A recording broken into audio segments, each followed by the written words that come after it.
From WFSB, Connecticut's #1 local news, this is Channel 3 Eyewitness News This Morning.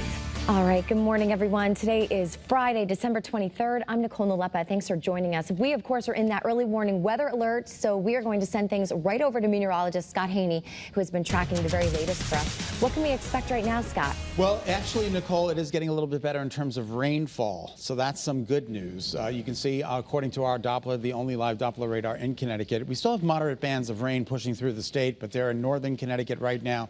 The shoreline getting a little bit of a break, and the rain is going to shut off. We're going to get into a lull. So you give us another hour of this moderate rain that is moving through parts of northern Connecticut, and then we're going to get a little bit of a lull, and then a cold front's going to move through this afternoon, and that's going to touch off more showers and more wind and maybe even a little light snow on the tail end of the system. Here's the visibility. Not great out there, anywhere from 2 to 5. It's not horrendous, but it's also not great, especially when you're driving behind those trucks with the spray coming up. Be careful. Coastal flood warning in effect for the immediate shoreline.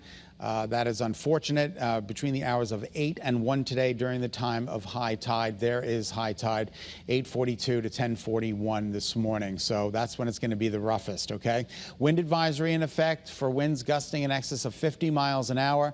There's a flood watch in effect for Litchfield County.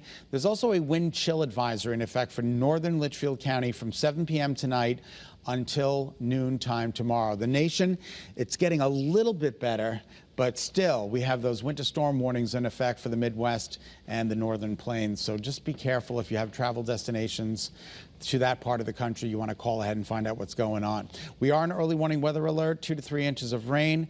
Coastal flooding is possible, 50 to 60 mile an hour winds. And then late this afternoon through this evening, we're looking at the potential for a flash freeze. And then we go into another alert. We want to bring this to your attention, a dangerous combination of Arctic cold and wind. Saturday morning, sub-zero temperature feel like. Sunday, 0 feel like. And then it's going to only feel like it's in the single digits both Saturday and for Sunday. All right, here's early warning futurecast. Again, the rain is pushing out, but then here comes another little batch this afternoon between 1 and 3. And that's the result of the cold front, and then you're going to see snow showers out there later this afternoon through this evening. Here's the wind gusts projections. They do come down a little bit as well, but still very gusty, especially in southeast Connecticut at 4 p.m.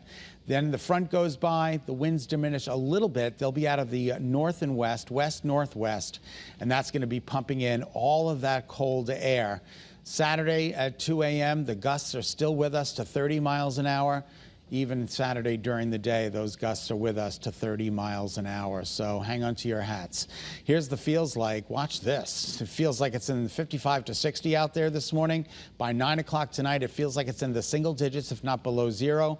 By tomorrow morning when you wake up with us, it'll be below 0 all across the state. The feels like. Temperatures will be in the single digits and low tweens along the shoreline, so that's pretty rough. And during the day tomorrow, it doesn't get much better. Here's our Mystic eye cam. It is raining there slightly, but it is getting a little bit better now. The roads are wet. The damage is done for the morning commute. Our camera is bouncing around. In Hartford, it is 60 degrees at Brainerd on December 23rd, with a wind out of the south-southeast sustained at 24 miles an hour. So there are the temperatures. Again, 60 at Brainerd.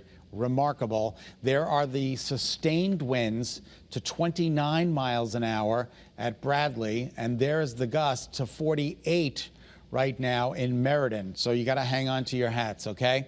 As we move through the next 3 days, it's going to be a brutally cold weekend and a windy weekend. Today, rain and wind will come to an end by later this afternoon. Maybe some snow showers, and then a bitter cold, partly to mostly sunny weekend. That's a check of your early warning forecast. We're going to send it to Renee for a check of those roads. Hey, Renee, how are you doing? Hey, Scott, thank you very much. And you're not kidding. I mean, the wind is really causing a headache on the roadways, especially those secondary and tertiary roads. We are getting so many emails and texts about trees and lines down across the state. Please use caution. West Hartford, Wethersfield, Middletown, Griswold, Avon. It goes on and on and on. A lot of people are off today. A lot of cancellations are in place. So that is the good news. No construction is out there, but I want you to slow down. Now, I want to give you another reminder about travel plans. Bradley International Airport, multiple changes, multiple flight cancellations and rearranging, so you're going to want to check that. Also want to take you outside. You can see the cameras bopping around in Windsor Locks. This is both sides of 91 right at your Bradley International Airport exits. And take a look at these drive times. They're getting better now. Less people are on the roadways, and of course people are staying home, and of course the morning is progressing, so no incidents to report there. I'm Renee Danino with your Connecticut Chevy Pinpoint Traffic Report, driven by your Connecticut Chevy dealers. All right, thanks, Renee. Wow, what a mess. Along and across Connecticut, communities could have their hands full over the next few days just due to these extreme weather conditions. Everything from rain and wind to flooding and even possible freezing. Channel 3's New Haven Bureau Chief Reporter Matt McFarland, that is, and Eyewitness News reporter Dylan Fearon are now live just to give us an update. So let's hand things over to Matt McFarland in Old Saybrook. Matt, it looks as though things have calmed down a little bit. Is that true? Yeah, rain has slowed down, a lot different from earlier this morning. Wind, that's still a constant. And the concern here along the shoreline is the potential for coastal flooding later today. As you see here in Old Saybrook, you got the Connecticut River meeting into sort of the Long Island Sound. You can see the waves coming in pretty choppy all morning long. And the concern is that onshore wind, especially high tide later, just before 10 o'clock here, the concern is that that will cause some flooding in the low-lying areas. While the flooding is the concern here, high winds an issue all over the state. For that part of the story, we'll go to Dylan Fearon, who's in central Connecticut. Hey, good morning, Matt. Yes, we are back in the warm and mostly comfortable weather tracker, although with this ferocious wind, we're getting moved around just a little bit. Let's show you the roads right now here on I-84 East, just passing through West Hartford. We are heading into Manchester in just a little bit, but as you can see, rain coming down at a good clip. The wind has been tough the last hour and a half as we were in New London, then in Bristol, now heading in over to Manchester. Of course, some outages, some crews on scene on standby, helping people out. And Nicole, that wind continues to come in hot. We will send it back to you. All right, thanks, Dylan. Wow, we just heard some thunder, I think, here. Crazy. And just to keep you up to speed with the outages, we've been checking those maps for you. I want to give you a live update right now. This is the latest total. Eversource is reporting over 85,000 outages. So that has increased, as you see there, the numbers on your screen, just from 7 a.m., just about 6:50, I should say, and about 6,200 United Illuminating customers in the dark right now. So be sure to make sure to charge your devices if you still have power, because as you see, those numbers continue to creep up. And some of the areas we're seeing the most power outages: Danbury, Newton, Simsbury, and for United Illuminating, Milford and Woodbridge seeing the most power outages. Now, of course, as the day goes on, we will continue to update those numbers for you and keep you posted, but keep that Channel 3 app handy. Very helpful. And we now have some developing news from overnight in Meriden, where Amtrak police are investigating a crash involving a train and a car. Now, police say this all started when one car was left on the tracks after a two-car crash. Thankfully, though, no one was hurt. Over to Norwich now, where police are investigating an incident that killed a pedestrian yesterday. Pinpoint News Tracker shows us the accident happened right at the intersection of Hickory and Golden Streets. Police say the victim was transported to Bacchus Hospital, where he then died. So if you have any information, you may have witnessed the accident, please just give Norwich Police a call.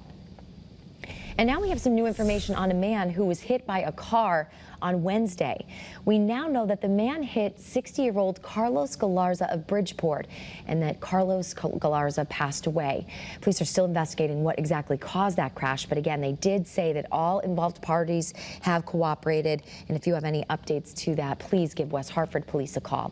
Thank you so much for tuning into Eyewitness News on this Friday. Make sure to download that Channel 3 app for any news and weather updates, as well as traffic updates. Renee has her hands full, keeping track of all those road closures as well. Be safe out there, be healthy, stay positive.